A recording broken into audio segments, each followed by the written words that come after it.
Welcome to the show. Jonathan Smucker is an old friend. He's an activist, an author, and organizer. He's the director and founder of Beyond the Choir, which is an organization that partners with social justice groups to craft resonant messaging, plan strategic campaigns, and mobilize a larger basis of support. And he is the author of Hegemony How To, a roadmap for radicals. And you're the co-founder, I mean, there's a lot of stuff, of Lancaster Stands Up, correct? That's how I think we met originally. Yeah, Lancaster Stands Up, and now Pennsylvania Stands Up. We're a statewide organization. Yeah. I'm sorry, Lancaster, because I'm from Lancaster, New York. That's where I grew up. And in Pennsylvania, it was always Lancaster. Lancaster. I can't even say it.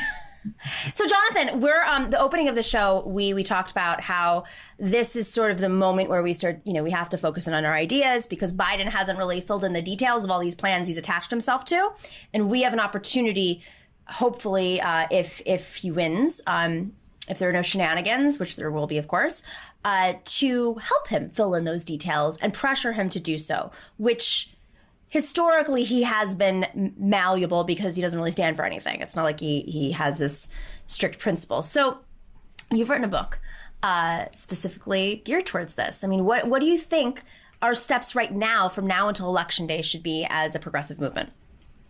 Well, let me back up for a second before saying what we should do right now, because I think what we should do now has to be understood in the context of what we're doing long term and a bigger strategy.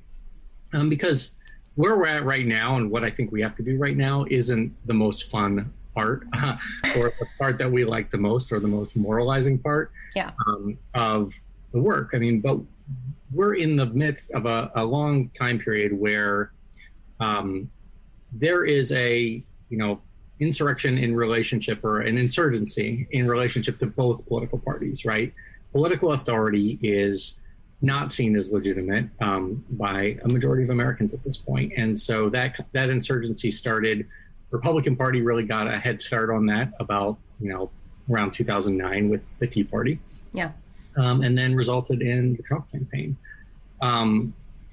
There is a very different, but not the mirror image insurgency in relationship to the Democratic Party. And we started a lot later. We really started, Occupy Wall Street was started about 3 years after the Tea Party, but even Occupy Wall Street, it took a number of years for that to be to move into the electoral realm, which is not to diminish the intervention that Occupy made. That intervention of being in the streets, of naming the culprits, setting up a defiant president at the doorstep of Wall Street 3 years after the financial collapse, the foreclosure crisis, et cetera, and naming that the political system was rigged and framing basically a popular class conscious conflict with the framing of the 99% versus the 1%. Then the Bernie Sanders campaign came in and really surprised a lot of people, including people on the left, by how far it got. I think a lot of people thought of Bernie Sanders more in the camp of no disrespect to Dennis Kucinich, but somebody like Dennis. Oh, absolutely. Yeah. Holding a righteous candle in the wind, but this is America. You're never going to get anywhere running as a democratic socialist. And then, wow, he came within reach of the nomination in 2016 up against a whole machine. And I think at that point, we realized, a lot of us realized, including some of us who maybe voted Green in 2000, like me, it's game on, right? We don't have to be on the sidelines. This kind of chasm between electoral work and movement work that you see with Occupy Wall Street and really movements for the past 30 years. That has only benefited the Democratic Party establishment and the political class generally. And, we can actually defeat them, right? They're not that good at this. So the long-term strategy is building social movements, strong social movements, and we've been in a period for the past 10 years of this social movement renaissance that's happening. For 40 years before that, there was this decline of the labor movement, decline of people being involved in social movements. That's a lot of what my book is about, is kind of coming of age in the 90s and being where is everyone? And I don't think people get it. Young, I mean, that's one thing that's, you mentioned voting Green in 2000. I couldn't vote until 2002. And I was a freshman in college in 2002. And I remember feeling, I mean, there were some hotbeds. Yes, absolutely. Big cities. There was quite a bit of organizing on the ground against the war, but not every single college campus across America. I was at University of Arizona, and it was silent. It was like a handful of me and my 4 friends on the mall, political science students. It just wasn't there. Yeah. So that change is huge. I think a lot of folks who are coming of age right now look back at the Democratic Party and they're like, oh, Bernie lost this year. We always lose. And some of us, like your age, my age, like we're more like, wow, this is like, we've never had so much power. And we can see the trajectory of gaining power, of not just like being this kind of righteous force in the wilderness or on the sidelines holding a righteous candle in the wind, but of a coming contest to wrest the helm, or at least have a lot of influence and win major concessions, like hopefully on the scale of the New Deal or the civil rights legislation, some of the biggest changes that have been won by people's movements in history. We can see that trajectory. And so in answer to your question, sorry, it was a long kind of background, but we have to keep electing people like Jamal Bowman and Cori Bush and the Squad. And it's happening. It's happening all across the country. In the Pennsylvania primary, progressives swept. We took out 3 incumbent Democrats in the primary. We defended 3 challenges to our progressives, like folks like Summer Lee defended their seats against, so-called moderate challenges. And we won almost all of the contests between this kind of insurgent wing, people who are fighting. When I say insurgent wing, I mean people who are fighting for working people, right? Mm-hmm. People who are taking on the corporate power, the donor class that the Democratic Party has become so,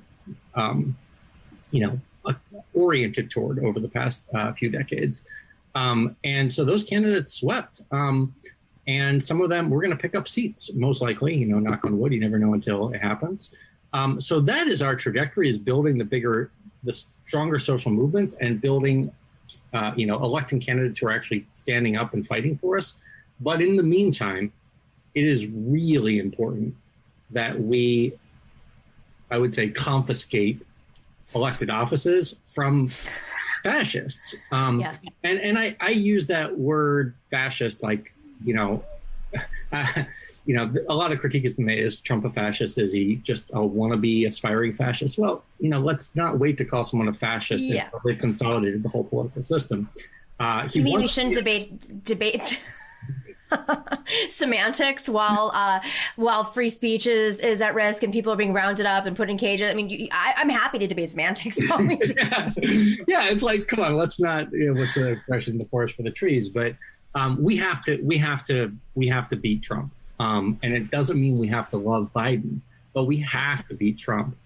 And so I think that's what we have to do right now. The home stretch, if you can make calls, and not just for Biden and defeat Trump. We've got to elect these down ballot candidates as well. And the good news is you don't have to do it. If you like me, look, it's demoralizing, right? I do not love Joe Biden. That's to put it mildly. There is a Democratic establishment that Joe Biden is part of. And it's demoralizing that they were able to consolidate and to, knock Bernie out of the race. I wish we had Bernie as the candidate right now. Mm-hmm. I volunteered. I went to Iowa twice. I made calls. I worked as hard as I could. A lot of, thousands and thousands of us did.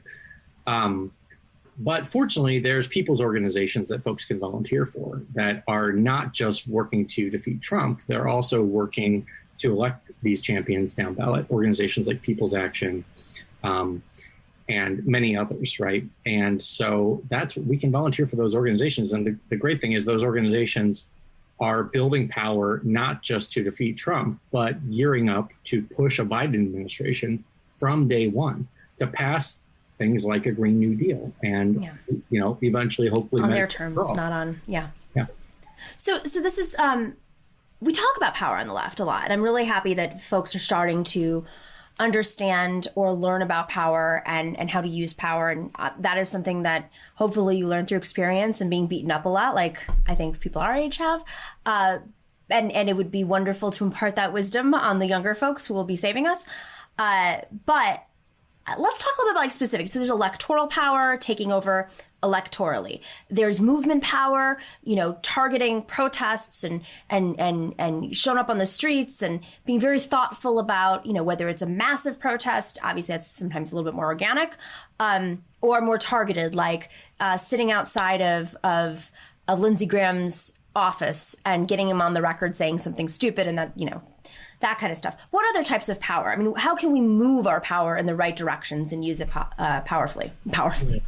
So I think, the chasm I talked about between movements or advocacy organizations, issue work on the one hand, and electoral power and governance on the other. That chasm, again, has only served the people who have power, right? That chasm works to separate us from leveraging and influencing power. And ultimately, what we like to call co-governance, right? Where the people are co-governing with candidates that we've elected. That's right. So I think we can talk about different types of it, which I will here in a second, but I think it's really important to recognize that fundamentally, this is all politics. It's all cut from the same cloth of politics, and it is all about power. It is all about collective wills, either organized or disorganized, right? And that is what we have to do. There's a lot of different avenues, but I take a multifaceted approach. I came up much more anarchistic, much more like wary of all electoral power. And I often thought, people are wasting their energy, movement energy by putting time into electoral campaigns. Well, the Bernie Sanders campaign in 2016 and 2020 really shatters that, because what Bernie was able to do is activate millions of people who our movements and organizations hadn't been successful in activating. So it wasn't like he was taking away energy. He was activating new energy. In some ways, I like to think of it as a social movement in electoral drag, right? And I think that's how we have to think, because, we're in this dilemma. Rewind 100 years, and the biggest means that working class people and poor people have for power is the labor movement, is labor unions, labor organization. There's other important organizations too, community organizations, et cetera. But labor is really important. Labor is still really important. But the way the economy is developed has made it so it's an open question whether the labor movement alone will be able to play the role that it did 100 years ago. And we need other mechanisms. And what we're finding over the past few years with people-powered campaigns like AOC's campaign, like Cori Bush's campaign, like Charles Booker, who barely fell short, right? Jess King here in Pennsylvania. Right. But these campaigns build power along the way, long-term power, and can become, in relationship to people's organizations. But ultimately, in answer to your question, we're at the tail end of a 40-year period of decline of organizations and institutions and leadership skills. With neoliberalism, there was such a rise in individualism, and even the logic of collective action has become somewhat unfamiliar. Like, we're learning it again. The new generation is learning, it's becoming intuitive. We need collective action. But you have years, decades of institutional memory of how to organize, the kind of skills of political organization, but also of statecraft, of politics, of navigating the terrain of politics. Like, we have to relearn those. And we are. You look at the past, 10 years, and we're building up a bench of good candidates, campaign managers and staffers, and people who are proficient in movements. But it's kind of a race against time. We have to build more of that. And it's interesting you say this, because if those folks who watch the show, we've talked about this a lot, that the last 40 years, it's not just that austerity governance has sucked resources from communities across this country. Austerity politics has sucked resources from developing talent. And quite frankly, Republicans taking on unions, union halls, even in the era where I grew up in Buffalo, New York, that was the meeting point where you would learn how to make calls, where you would learn how to be an organizer, even if you weren't a member of the union. These unions were so deeply connected to the Democratic Party. across the country. So when you have a Democratic Party that decides 10 years ago, oh, you know what, we're not going to do any more local organizing, cutting funding across the board, that is a generation of potential campaign managers, organizers. And so the fact that our movement has been able to do this without an actual, major vehicles and frankly, major funding attached to driving it is pretty extraordinary. And I think it's why it's so important for us to be learning these lessons and imparting them on younger folks, because it's just, that's the only way moving forward. I mean, you said something really interesting about the social movement in drag and electoral drag. And I always thought what Bernie did, and it really has not been discussed enough, folks haven't been enough on message about this, is he revived the Democratic Party. You know, the Democratic Party was leaking membership. It was just, it was just in certain states or more independents who were left leaning than are registered as Democrats. What he did, because he was running the Democratic primary, was people registered as Democrats. And then they started running on the Democratic ticket, not on the, maybe a couple cases in the green ticket or another. But for the most part, his movement strengthened the Democratic Party. And he did a great amount of service for a dying Democratic Party. And I'm not even sure today if Joe Biden would have the path to win had it not been for Bernie Sanders helping wake up the country and a lot of folks and realizing that they should actually take part in politics. And look at us now.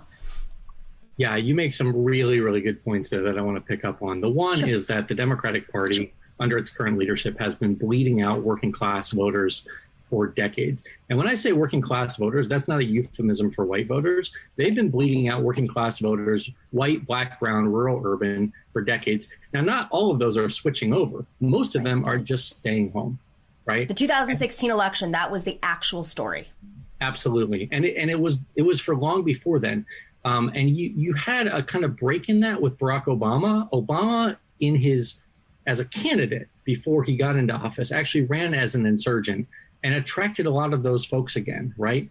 But then, unfortunately, he governed as, a so-called centrist. He, started the healthcare fight by making peace with the pharmaceutical and health insurance industries instead of picking the fights that we needed him to fight.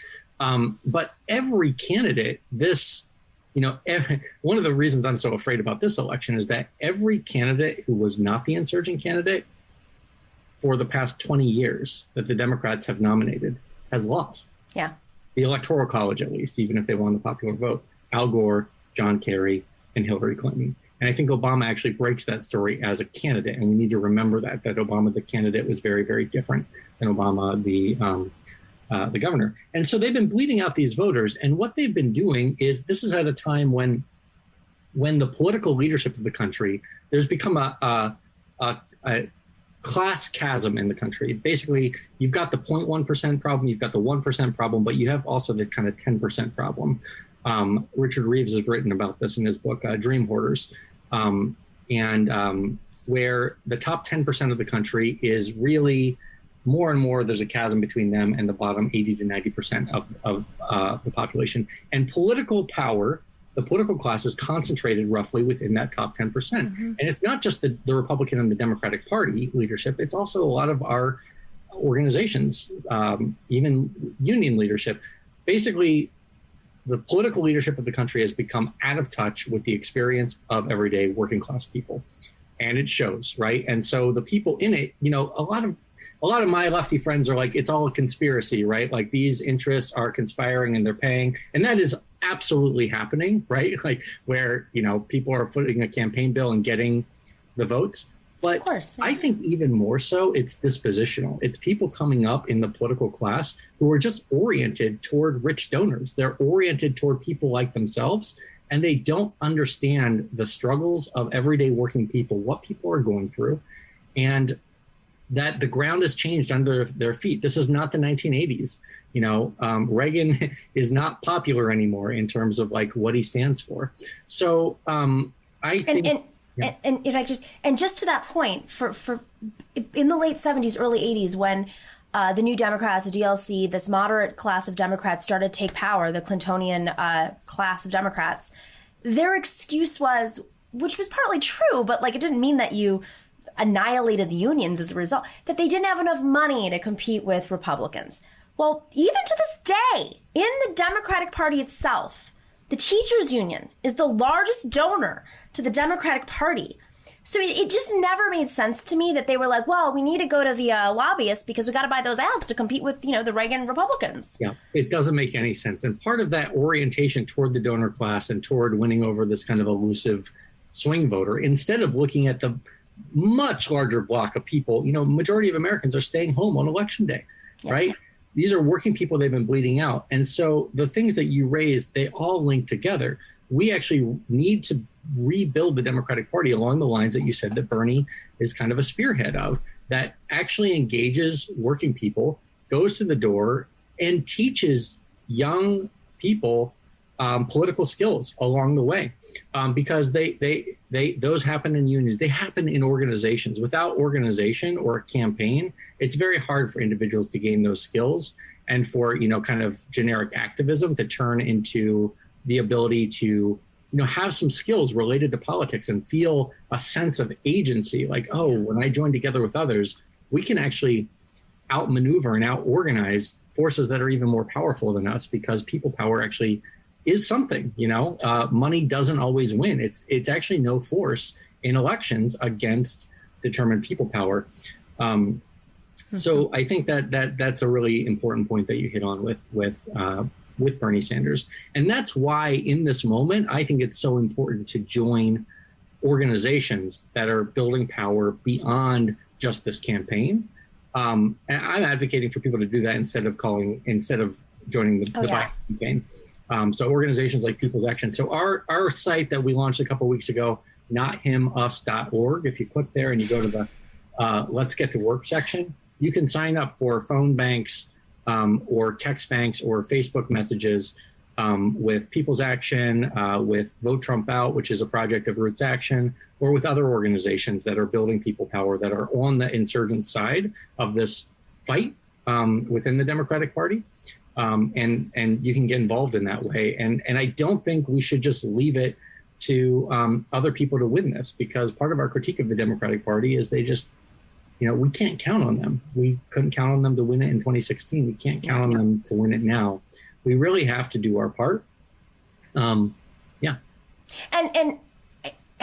so Biden gets elected, knock on wood, hopefully that happens. Where do you think the central point of organizing will be? I'm not necessarily saying should be, but will be. And it doesn't mean there's one. There might be multiple things coming at once, but something for us to think about in the coming months, because January 20th is sooner than you think.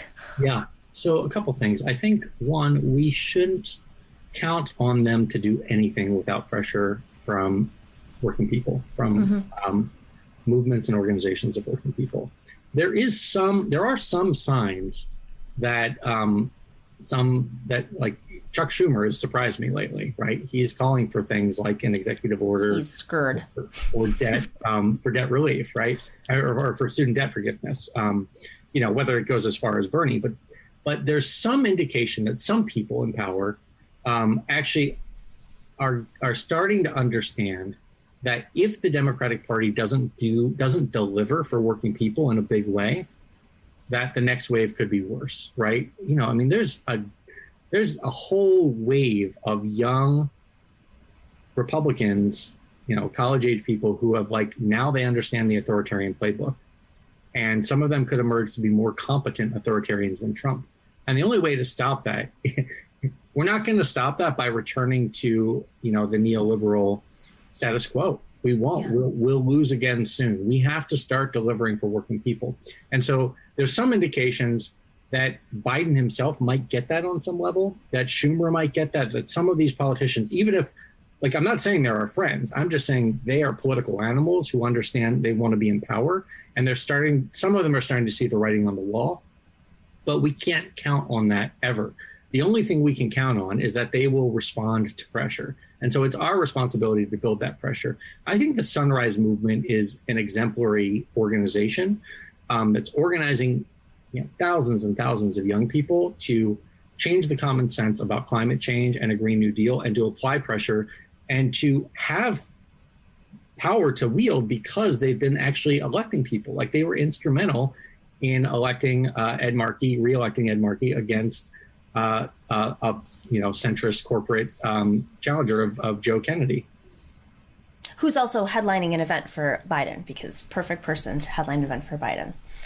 How much could he do? But seriously, like, Biden should be taking an opportunity to open his arms up to Sunrise, because they are a force of nature and could be used in a more powerful way if they had any interest in doing so. But Jonathan, I think we could talk for an hour and a half, so maybe we'll have to have you on again very soon, because I have no doubt your wisdom will be important for us to look at. You can find Jonathan's book, Roadmap. Well, I don't have it next to me right now. A Roadmap for Radicals, because I read it like how many years ago? 3-4 years ago. When did you come out with it? I interviewed you on TYT about this. Very beginning of 2017, January 2017. Yep, that was it. And I have another book coming out next year, by the way, with Strong Arm Press. Can I curse or not? Not the F word. Okay, well, it has that word in it. It's blankers at the top. A practical guide for overthrowing America's ruling class. That'll be coming out with Strong Arm Press next year. And can I plug Not Him Us again? Of course, yes, please go ahead. Not Him Us is a place for people who are really ambivalent about the Democratic Party and about Biden. And it's not vote shaming. It's not saying that it's actually saying kind of the Democratic Party deserves to lose. But that doesn't mean that everyday working people can afford for Trump to win. And so there's a bunch of writing there, and there's ways to get involved. So check it out, nothimus.org. A lot of folks who are involved in Bernie involved in this project. Awesome. Jonathan Smucker, thank you. Hope to see you again very soon. Really great talking to you, Nomiki. Thanks for having me on. Thanks for watching and listening to The Nomiki Show. But remember to click like and subscribe on YouTube, and please share on social media.